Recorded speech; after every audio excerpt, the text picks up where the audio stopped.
Hey everybody, it is Jason from the Texas Gun Vault 2, and I'm just out here in the garage setting up to record the garage portion of the range report for the Smith & Wesson FPC.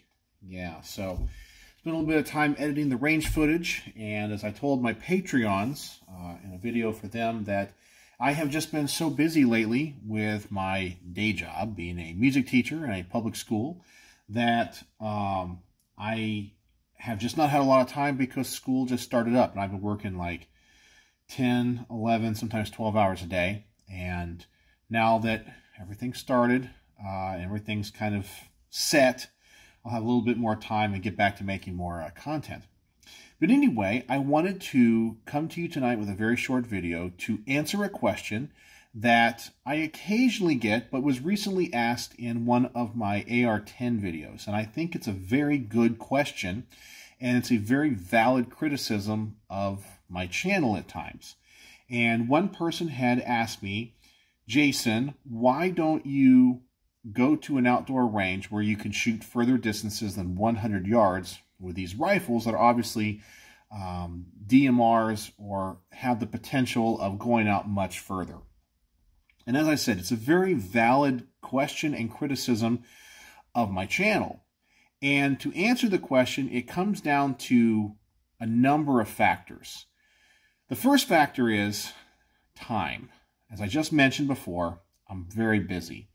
Between my job, which honestly I work 50, sometimes 60 hours a week, and then, of course, I got to find time to spend with my family and do things around the house and just enjoy my own personal time and life. My window of opportunity to create content is very, very, very small. And so there's not really here where I live in a town called Frisco, which is about, I don't know, about 20 miles north of Dallas, 25 miles north of Dallas. Very populous and growing city. Like we have the headquarters of the Dallas Cowboys. We have the Dallas Stars headquarters here, like the Toyota International headquarters is here.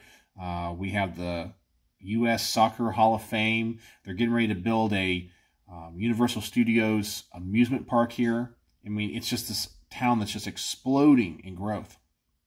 But we don't have is someplace around here that is convenient for long-range outdoor shooting. The nearest ones are quite a bit of distance away. And getting back to my time, many times when you guys see the range footage in my range reports, those are filmed at 9 or 10 o'clock at night. Sometimes over the summer, just because of convenience, it'll be 11 or 12 o'clock at night. Like, because I have 24-hour biometric access to the Frisco Gun Club. And the rifle range, however, I have to be during the day. So it's a convenience thing. I don't have time to drive an hour, 2 hours to go shoot, just because sometimes I got to get this stuff out quick. And I just can't do it.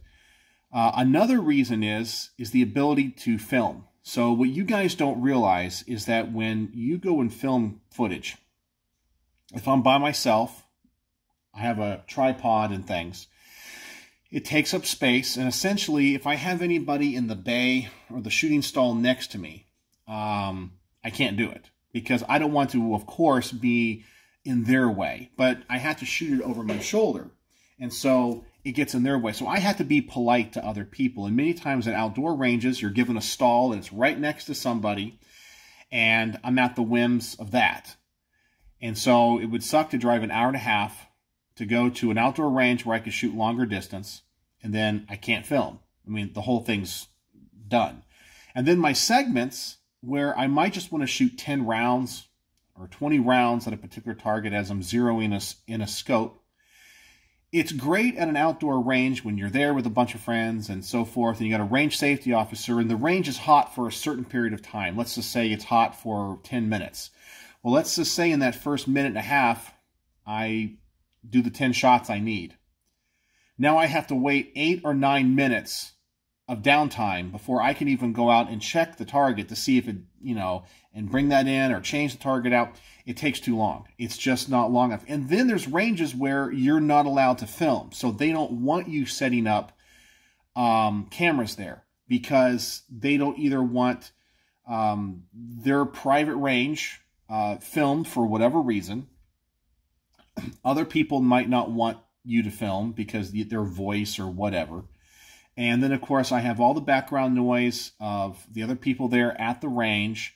And sometimes the range safety officers, depending on the range's rules, just don't allow it. They don't want you. Like, why are you setting that up? What's this for? What's happening?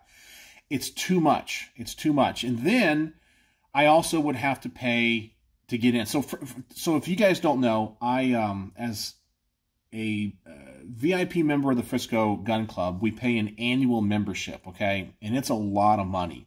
So I get that 24-hour biometric access. I can go anytime I want. 3 o'clock in the morning, if I feel like I want to go, shoot some handguns, I can go do that. And they also have a restaurant and all this kind of stuff. It's a really nice, I guess some people call it a country club. And so I don't really want to go out and spend a lot of money at these other ranges when I'm able to be very close. The Frisco Gun Club is within 10 minutes of where I live. And I don't have to pay for the range time and other fees and that kind of thing, plus the drive time. And remember, my time is money, okay? Because my job, family, things I have to do around here, and so forth. Now, would I like to be able to do this? Yes. And do I hope that opportunities present themselves in the future? Absolutely, I do. And it is something that I have looked into and something that I do want to do. So please don't think I'm not wanting to pursue it. It is something I want to pursue. In fact, a friend of mine who is an FFL SOT, he's the guy that handles pretty much all of my transfers. Great guy. He has I guess a ranch out in East Texas, and he's invited Becky and I out there to go shoot, and because he's an SOT, he has machine guns. It'd be fun to go out there and get to experience that, and that's something I plan on doing, but then there's the heat factor in that. So he's always like, man, we have to wait until the fall or the winter time, because right now in Texas, you guys have no idea. It is like 107 degrees. We are in this massive heat wave right now, and it's hot. It's hot, and it just doesn't make being outside any fun. So and that would limit my time of when I can do things. So there's a number of factors that go into why I can't shoot or why I don't film at longer distances. I also, for the most part, my philosophy of gun use is close quarter stuff, because the type of guns that I normally shoot and review. So for example, handguns and so forth, 25 yards, 50 yards is perfectly adequate and fine for the use of handguns. I'm not Hickok 45. I'm not 22 Plinkster. I'm not shooting out to 100 yards. I'm not taking a 1911 and trying to shoot 200 yards on a target this big. That's not the kind of shooting that I do. And when it comes to most of the rifles that I shoot, and we're going to say like SBRs, the type of guns that I'm mostly interested in are PCCs, pistol caliber carbines, short-barreled rifles, stuff that is designed for closer engagements, home defense, that kind of thing.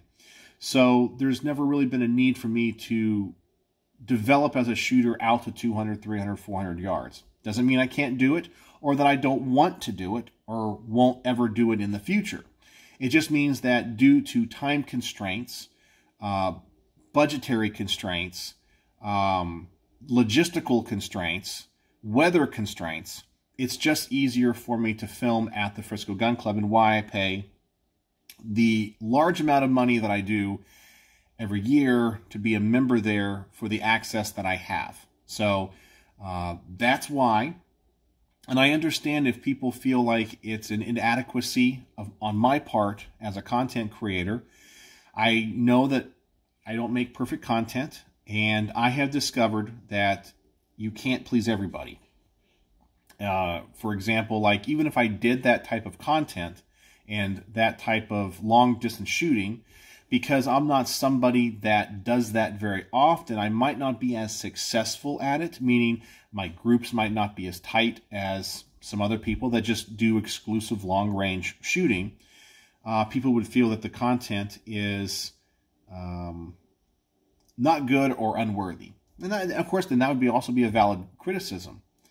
So I've gotten better in the past few years of just having to do things my way, in the way that I feel like it needs to be done, and accept it. And I fully admit, as I said, there's some criticisms that people have of me and my channel that I think are unwarranted or unfair, or come from a place of ignorance or not understanding. But there's also criticisms of me and my channel that are very valid. And I put that, as I said, I mean, I think I would like to have, and I think it'd be good for my channel to have content where I'm outside. I'd like to review shotguns. I can't review shotguns. It's the limitations of my range. But I would like to review shotguns. I would like to do more long-distance stuff. Absolutely, 100%, and that is a valid criticism. And hopefully one day, as my situation evolves, because eventually my wife and I, as our kids are going off to college, we probably want to downsize the house. We have a gigantic house and 2 stories. We just don't need it. And as our kids kind of go off into the world, we would rather have more land in a 1-story house than a small lot with a big 2-story house. Just the way it is. And so maybe we're going to move to an unincorporated part of the county where I'll be able to shoot outside myself on my own property. I'd like to have land where I could put up a antenna tower for my amateur radio stuff. I just can't do it here because I live in a neighborhood. So as the channel evolves, as my situation evolves, it is definitely something that we might be able to accommodate and grow into. So we'll just have to see. That the Texas Gun Vault has been a unique journey for me through my life and my situations and where I have been and where I'm going. So that's why I don't have any content of me shooting long distance, and why also, I guess by extension, even though nobody asked it, why I don't have a lot of content on shotguns where I'm shooting them as much as I would like to have them. But hopefully one day that will be the case. So yeah, it was a great question, and I hope it answered the question adequately, and I hope that those of you that want to see that understand the limitations of the situation that I'm in, and understand that I do the very best that I can with what I have. So I know where my forte is in the firearms world. I know where I think I excel at. I think I know where my knowledge base is. I know where I have a lot to learn. And so you'll discover that my content tends to veer in certain directions because of just what I know and what I'm familiar with. And I think you guys are probably the same way in your own personal life. If you're just in the gun world, it's such, or you're aware of it, there's such diversity in the gun world. From people that are just into skeet shooting to people that are hunters, people that are competitive shooters. And you can't be an expert in it all. There's guys that watch my channel that are, I use the term ballistician, I guess, someone that studies ballistics. And they know everything about ballistics, and they're reloaders and that. I don't know much about reloading. I really don't. I know just the cursory, basic, introductory knowledge. But there's guys out there that spend days and hours studying the books and the manuals and testing different powders and different grain weights, and it's like a science. It's a mathematical puzzle to them.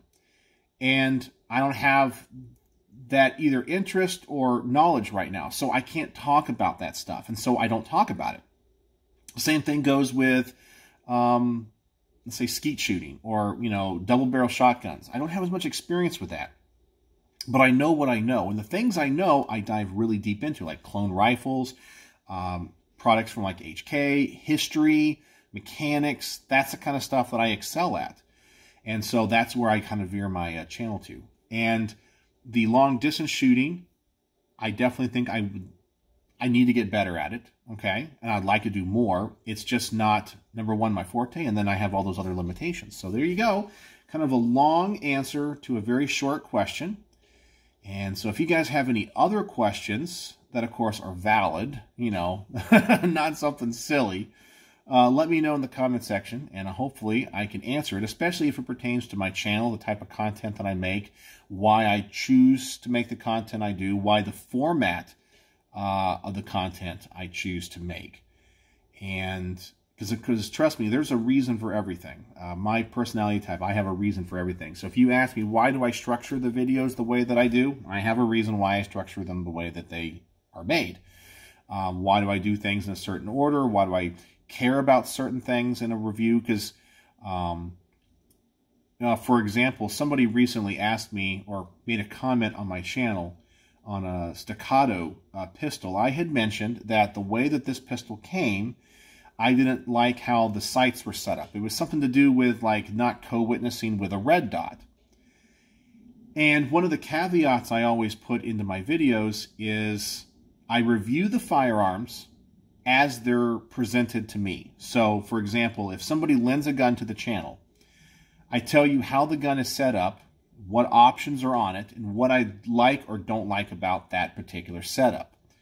And as you guys know, for example, if you buy, let's say this Smith & Wesson here, I am sure there are more options than the version you see here. So there might be ones that are in flat dark earth. There might be ones that have different accessories or different setups, because, you know, gun companies usually offer different options on their guns.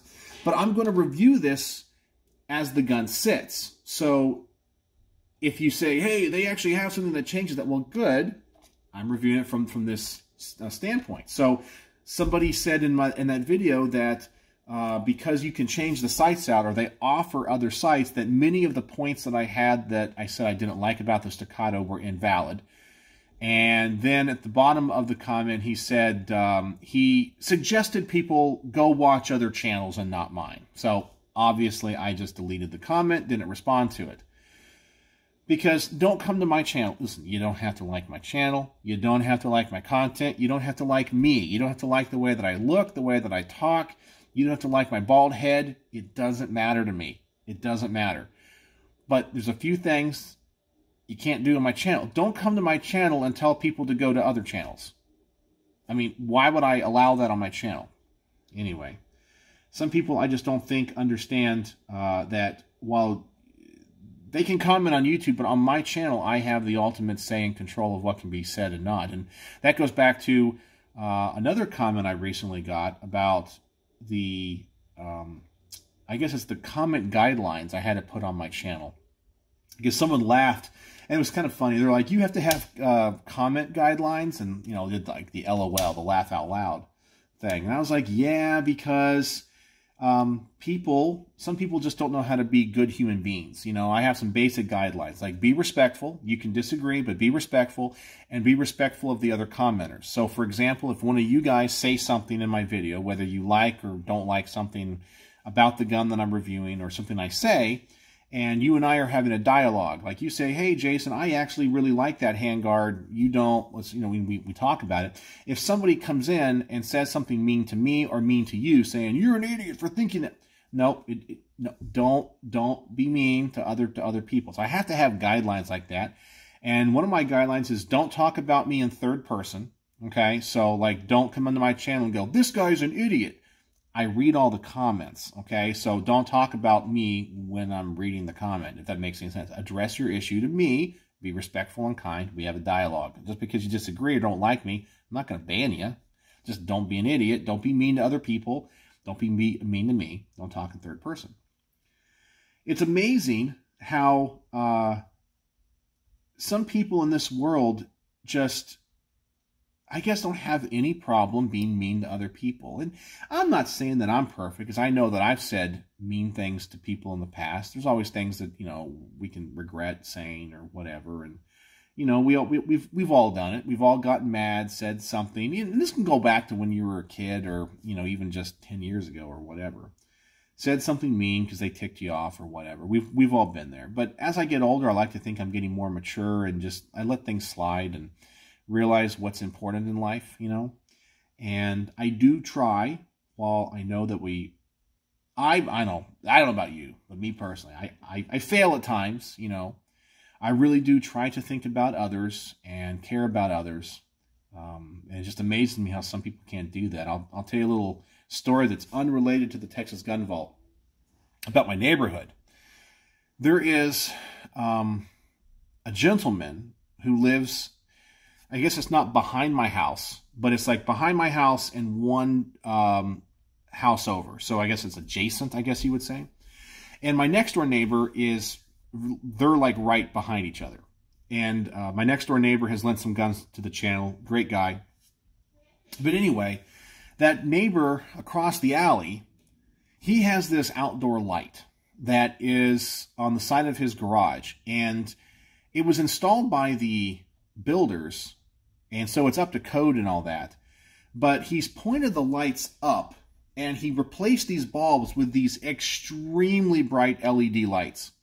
And these lights on most of the houses around here are on motion sensors, where if somebody walks in your backyard, and all of our backyards are gated and all that, the lights can come on.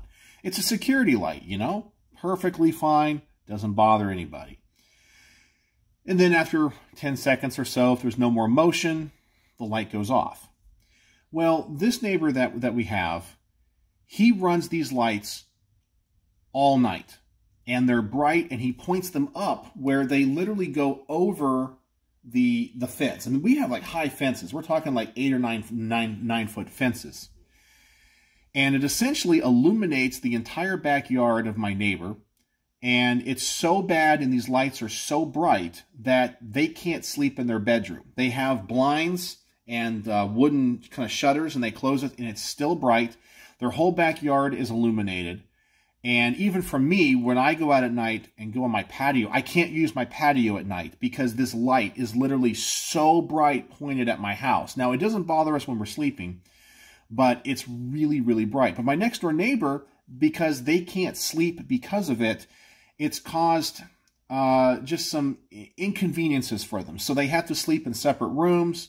His wife has to sleep with one of those blindfold things on, you know, those eye cover things. He has to sleep in a different room, and it causes them to lose sleep. And his wife right now is going through a real tough time where she has 2 elderly parents, and they're both having end-of-life care issues.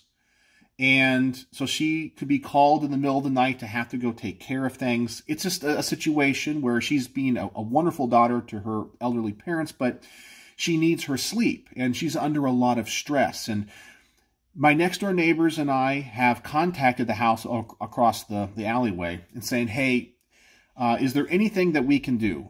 Could we help, you know, maybe point the lights down? If you want to run them all night for whatever reason that is, that's fine, and we don't care. Could you just point the lights down versus up?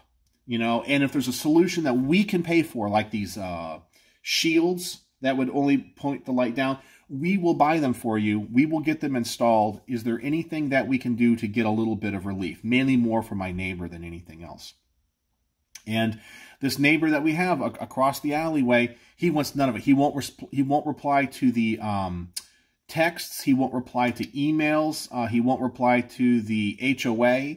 And I guess he thinks he's been slighted in some way. And either that it's not really that big of a deal, or he's angry about it. We have no idea. We haven't really encountered him. I've never encountered him personally. But my next door neighbor has had a couple of times where he's met him. And the conversations have just been very short. And they have made their situation very clear to this neighbor, being like, hey, we're up all night because of the light. My wife is under this stress. She just needs to get a good night's sleep. Would you please help us find some type of relief and some type of common ground where you can illuminate your backyard all night long, but also it's not blinding us inside of our house and illuminating our backyard. And they won't respond, and they don't care. And to me, that's just something that's incomprehensible. It's unfathomable to me. I mean, I know that if I put up something in my house, a light or whatever, and a next door neighbor or a neighbor down the thing said, hey, Jason, hey, this thing is shining into our house.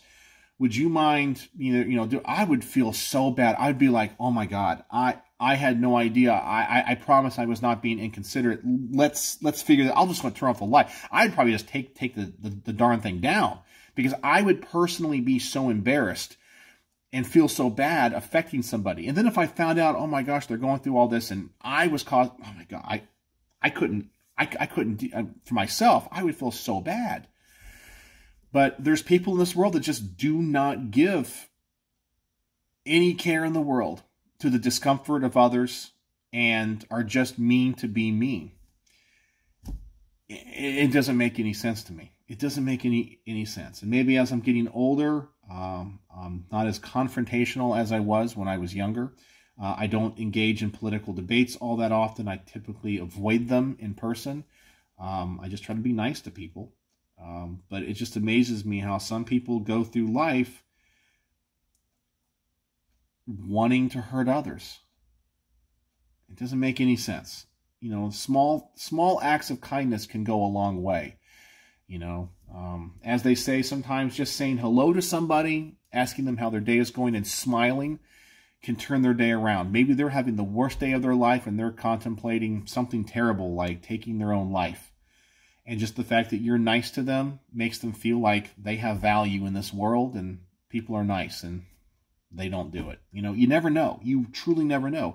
And just to do small little things, small acts of kindness and things to help people, it's just the right thing to do. But some people just don't care about that or don't think about it. And it doesn't make any sense to me. Anyway, this has been a long video, but hopefully I answered the question. And as I said, if you guys have any other questions about the channel, why I do things, let me know. If you guys are like, or have suggestions for me, go, hey, I would like to see this in the range reports. I'd like to see this in the product reviews. If it's something that I can accommodate or I can fit it into what I do, I'd do it. So anyway, just wanted to talk about that. And thank you all for being part of the Texas Gun Vault 2. And if you made it to the end tonight, type in the word light, so I know that you guys heard my boring story about a stupid security light in a neighbor's yard and how that's causing issues with my next door neighbor and what's going on here in my own neighborhood and the things I have to deal with and people that just don't care about others. So anyway, hope you guys are having a wonderful evening, ready for a great weekend. And I got to get going on this video and some other product reviews and things and pump out some content for this weekend. So, as always, thanks for watching.